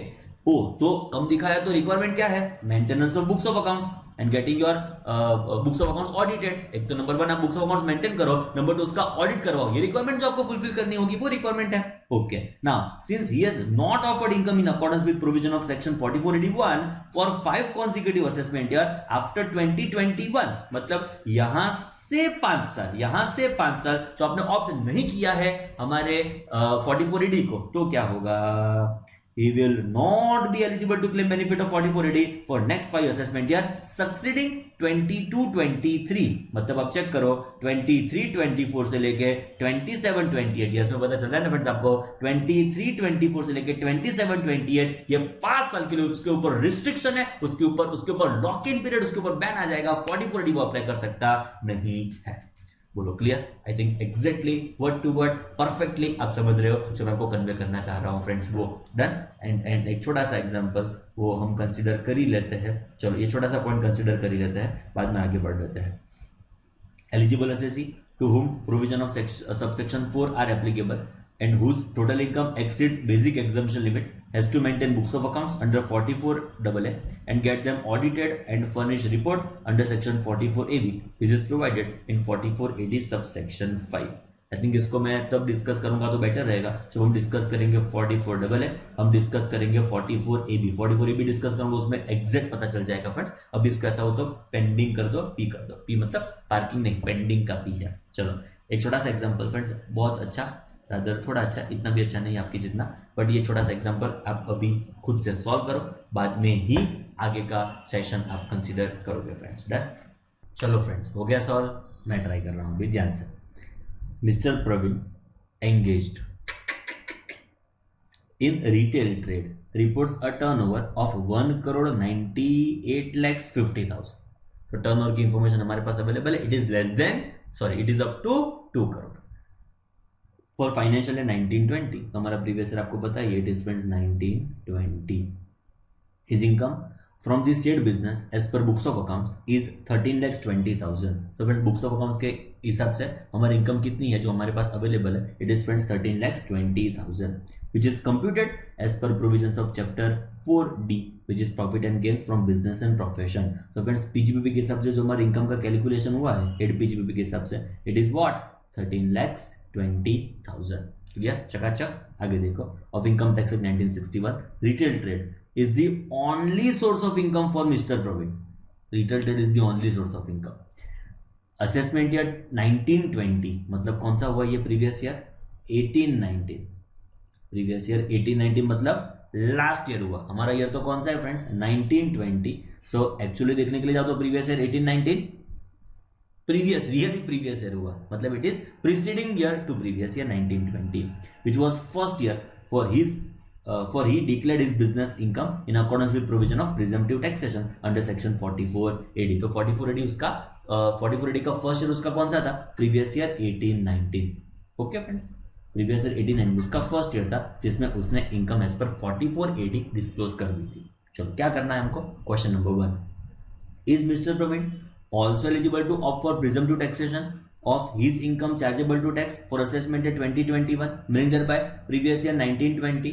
तो previous year 1920 के लिए क्या हमारा मिस्टर प्रवीण एलिजिबल होगा for the purpose of opting for composition scheme? Absolutely yes yes yes yes yes, because अब चेक करो उसका टर्नओवर कितना है, अप टू 2 करोड़. तो he will be eligible for the purpose of opting for composition scheme. Composition scheme क्या, presumptive taxation 44AD. तो यहाँ पे क्या लिख दो, एब्सोल्युटली यस, वो ये स्कीम ऑप्ट कर पाएगा, 44AD का बेनिफिट वो क्लेम कर पाएगा. Answer is simply yes. If so मतलब आंसर यस ही आता होगा friends. Determine his income from retail trade as per applicable presumptive provisions, assuming that whole of the turnover represents cash receipts. तो friends सारी receipts cash में आई है, according हमको 44AD के हिसाब से इनकम का कैलकुलेशन करना होगा फ्रेंड्स. तो 44AD के हिसाब से तो कितना सिंपल हो जाएगा. आप चेक करो 1,98,50,000 का 8%, तो इनकम विल बी व्हाट 15,88,000 उसकी इनकम हो जाएगी, which is chargeable to tax. And actually उसकी इनकम देखो तो 13,20,000 है, जो नहीं चलेगी फ्रेंड्स. मतलब जो ज्यादा 8% है 15,88 वो उसको दिखाना पड़ेगा मतलब as is total income. Okay, मतलब इनकम 100 PGBP और कोई इनकम है नहीं, तो मतलब ये उसकी क्या मानी जाएगी, फाइनल इनकम. चलो क्वेश्चन नंबर 3. फर्स्ट क्वेश्चन क्या स्कीम ऑप्ट कर पाएगा, एब्सोल्युटली यस. क्वेश्चन नंबर 2, तो ये अमाउंट उसकी 8% के हिसाब से कितनी होगी, इट इज 15,88,000.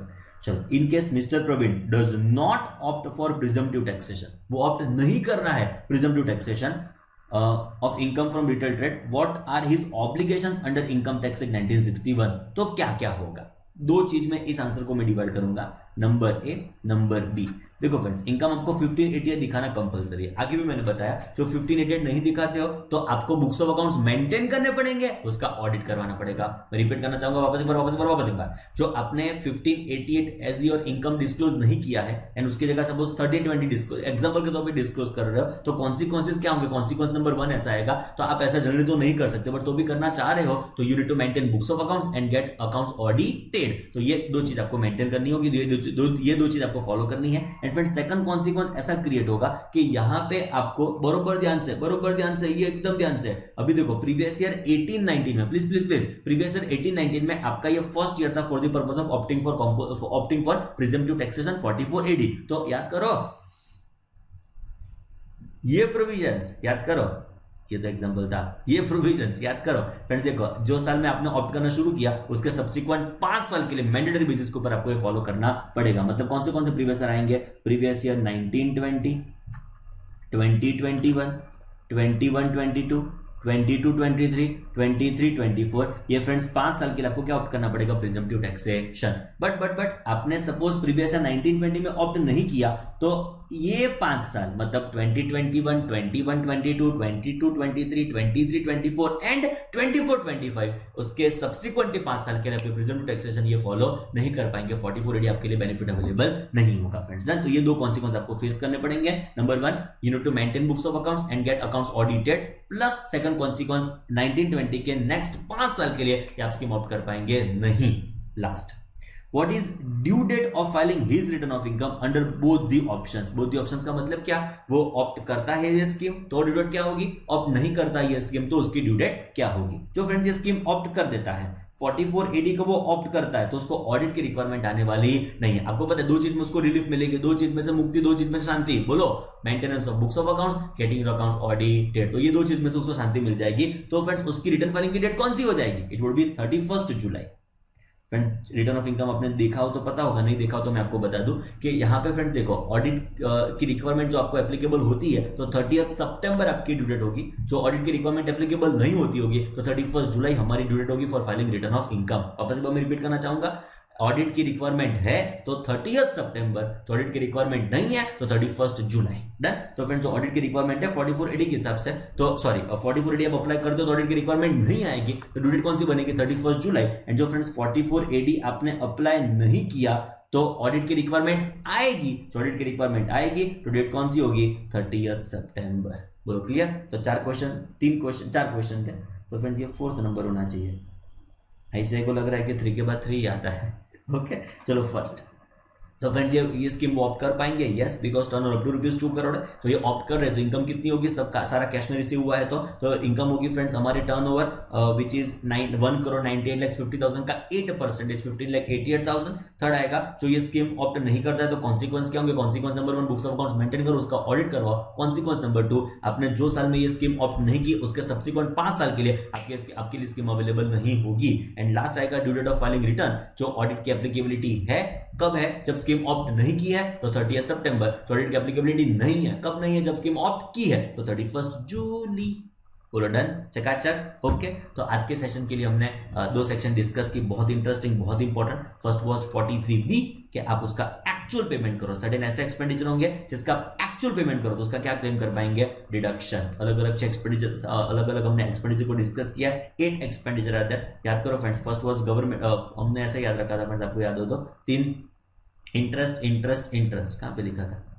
होगा कोई जगह पे, चलो हमको तो याद रखना है ना कहां पे, वो ढूंढ के क्या करेंगे हम? बोलो 3 इंटरेस्ट। बाद में 2 एम्प्लॉयज को पेमेंट किया वो। फर्स्ट इज एम्प्लॉय, मतलब एम्प्लॉयर का contribution towards staff welfare scheme. Second would be leave salary. And next एक गवर्नमेंट को payment tax duty sales fees. And एक हमने जो डिस्कस किया था चुक गाड़ी, विच इज रेलवे को आपने जो भी पेमेंट किया वो आपके विद इन ईयर मतलब 1920 में ड्यू हुआ होगा तो उसका एक्चुअल बेसिस के ऊपर पेमेंट करो तब उसका डिडक्शन क्लेम कर पाएंगे। हाँ, रिटर्न फाइलिंग के पहले आपने पेमेंट किया, ड्यू डेट के पहले आपने पेमेंट कर दिया तो भी इसका डिडक्शन क्लेम कर पाएंगे फ्रेंड्स, वो हमको ध्यान में रखना है। एंड नेक्स्ट हमने बहुत important prism to taxation discuss किया व्हिच वाज 44AD।